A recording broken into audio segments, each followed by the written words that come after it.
Dallas Love Field was alive with sound and motion. A symphony of rolling suitcases, boarding calls, and sighs echoed throughout the brightly lit terminal.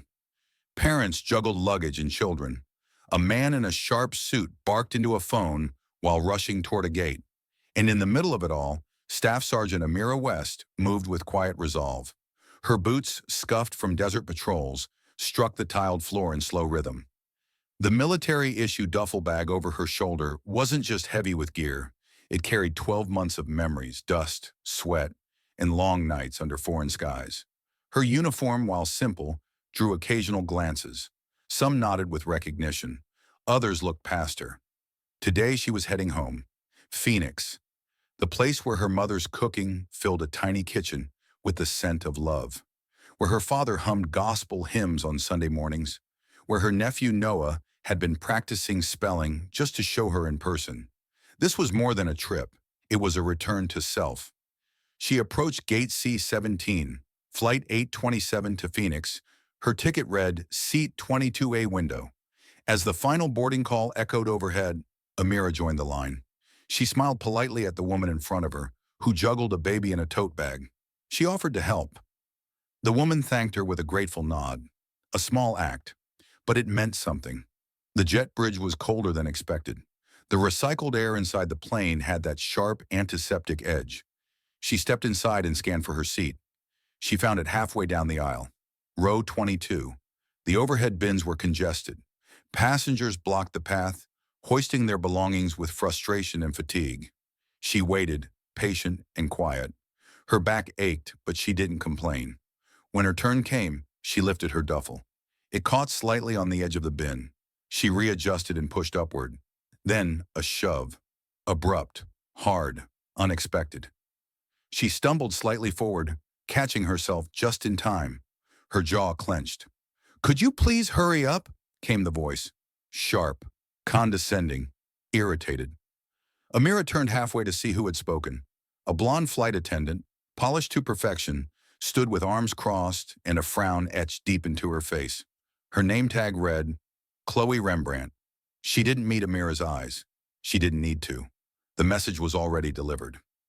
"You're in my way, no apology, no patience, just a push." Several passengers nearby reacted, a gasp, a glance, a small shake of the head, but no one said anything. Amira secured her bag and sat down. Her breath was steady, her face calm, but inside a quiet fire ignited. It wasn't rage, it was a slow, controlled burn. The kind that comes from years of being overlooked. The kind passed down through generations of black women who had to stay composed while the world pushed past them. Her grandmother once told her, "Baby, some people won't see the soldier, just the color of your skin. Don't let them take your grace." Grace. Amira held on to it like a shield. She stared out the window, fists clenched in her lap. Her boots were dusty. Her body ached, but her spirit, unbroken. From her pocket, she pulled out her phone, scrolled through her contacts. Lieutenant Colonel Matthew Rourke, deployment liaison, a man of his word. She tapped. Ring. Ring. "Colonel Rourke, it's West. We have a situation." No dramatics, no exaggeration, just the truth. As Chloe Rembrandt continued her rounds, Amira sat in silence. Her voice was calm, but her mind replayed the shove again and again. She wasn't here for confrontation. She wanted to go home, to rest, to heal. But silence wasn't an option this time. Chloe returned. This time her voice louder. "Next time, maybe don't block the entire aisle. Some of us actually have jobs to do." The elderly woman across from Amira scoffed. "That's not how you talk to people." Amira looked straight ahead. "I asked you not to touch me," she said. "That's not a suggestion." The cockpit door opened. The captain, broad-shouldered with a steel gray crew cut, stepped into the aisle and raised a handheld radio. "We'll be delaying departure. We have a personnel issue involving a U.S. service member." The cabin fell silent. Whispers, confusion, tension. 15 minutes passed. 3 uniformed officers boarded the aircraft. Calm, professional, focused. They spoke with the captain, then approached Amira. "Ma'am, would you be willing to speak with us?" Amira nodded. Her every movement was measured, controlled. Passengers watched. Someone whispered, "She didn't do anything wrong." Another, "I saw it too." In the galley, Amira recounted what happened. Clear, concise. "She shoved me. I asked her not to. She responded by raising her voice and attempting to humiliate me. No anger, no theatrics, just fact." The officers nodded, took notes, listened. Then came the witnesses. The elderly woman, the man in the leather jacket, a teenage girl who had watched from row 24. Each one spoke. Each one backed Amira. Meanwhile, Chloe stood at the rear of the plane, her face pale, her arms folded tightly across her chest. Management from the airline arrived. They spoke with her. Their expressions grew more serious with each passing second. Then the decision.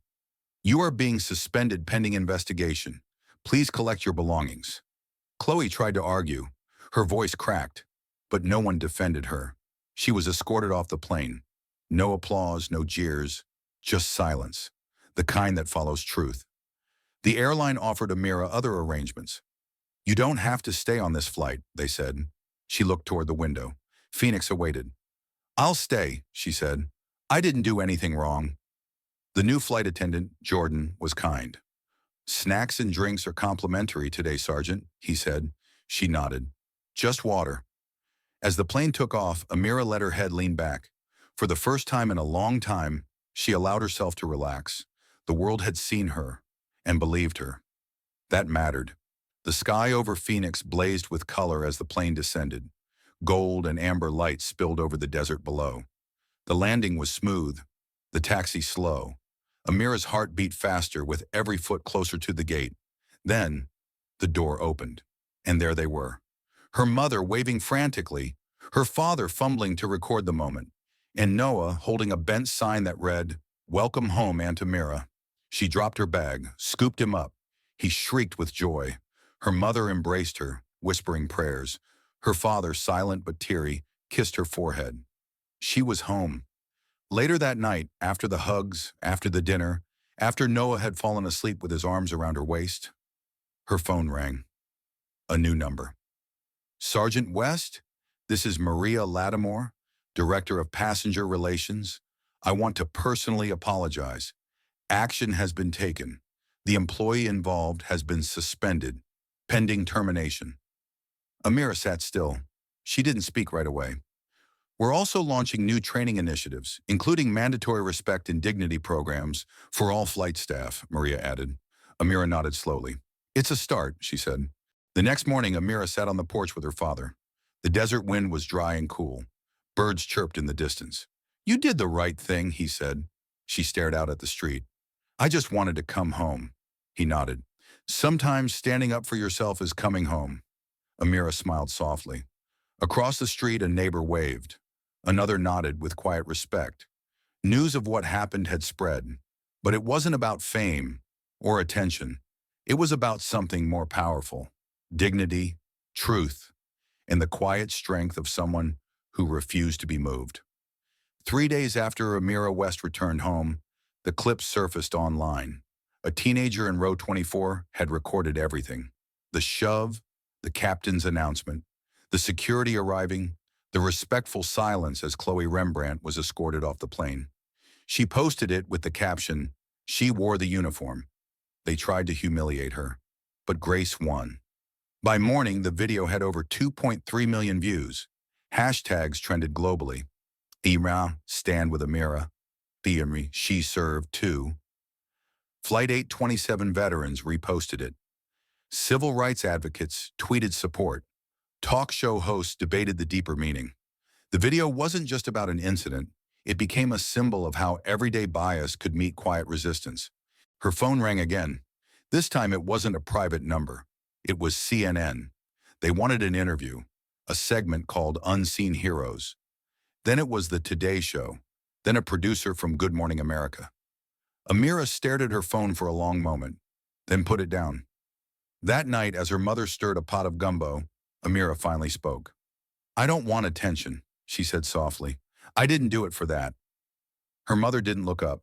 She just smiled. "Sometimes, baby, God puts a light on you so people can see what dignity really looks like." Amira still declined most interviews, but she agreed to one, a local Phoenix station, one-on-one, no stage, no crowd, just a simple room.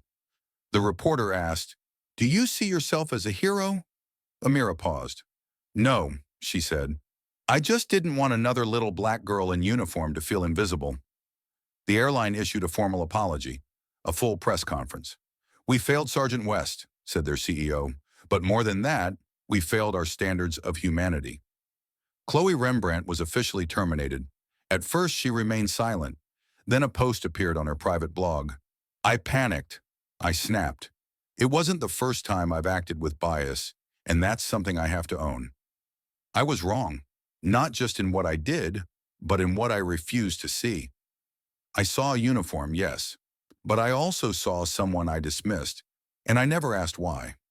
I will never forget the silence in that cabin after she looked me in the eyes and said, 'Don't touch me again.' That was the moment I realized I had failed not just her, but every lesson I ever claimed to learn. Some people forgave her, others didn't, but it made people talk, and that was the beginning of something bigger. Mail started coming in from Texas, from New York, from Alabama, from Japan. A little girl named Layla sent her a crayon drawing of a soldier with a cape. A retired general wrote, "You did more with one call than most do with an entire speech." But the letter that moved her most came on plain stationery. No return address. "My daughter is transgender. She was shoved once too. She didn't say anything. Then we saw your video. She cried. She said, 'If that woman can stand up, maybe I can too.' Thank you." Amira folded that letter and kept it in her jacket pocket. Everywhere she went, people recognized her now. Grocery stores, airports, church. Sometimes they just nodded. Sometimes they wept. And Amira, always the soldier, kept standing tall. 6 weeks after Flight 827, the Department of Defense invited her to Washington, D.C. They didn't tell her much, just that she should come in uniform. In a quiet hall at the Pentagon, under flags in history, they pinned a new ribbon on her chest. Not for valor in combat, not for rescue or risk, but for exemplary conduct while in uniform. She stood there flanked by her mother, her father, and a squirmy Noah in his Sunday best. The general shook her hand. "Sometimes, Sergeant West, the hardest fight isn't abroad. It's right here. Thank you for showing us what quiet strength looks like." She didn't cry, but her mother did. Noah clapped the loudest. Weeks passed. The world moved on. But Amira didn't stop. She volunteered with programs helping veterans transition back to civilian life. She spoke quietly at schools, reminding young women of color that their voices mattered. She worked behind the scenes to improve policies on racial sensitivity in travel industries. And every time someone asked her why she kept going, she gave the same answer. "Because I was never alone. That cabin didn't stay quiet. That matters." Epilogue. One more letter. One morning, as the sun rose over the Arizona hills, Amira opened her front door to find another letter. No return name. But this one had a familiar insignia, the airline's logo. Inside, "Dear Sergeant West, you changed more than our policies. You changed how we see. We have created the Amira West Honor Scholarship for veterans and their families who wish to study aviation, hospitality, or public service. It will be awarded annually in your name. Thank you for everything." Amira folded the letter, sat on the porch, and looked out at the light touching the hills. She didn't need a stage. She didn't need revenge. She only needed the world to remember one thing. Sometimes one voice, spoken calmly, truthfully, and without apology, can shake the sky. To all those who have been shoved, silenced, or overlooked, your story matters. Speak it. Stand in it. Someone is watching, and someone will be changed because of you.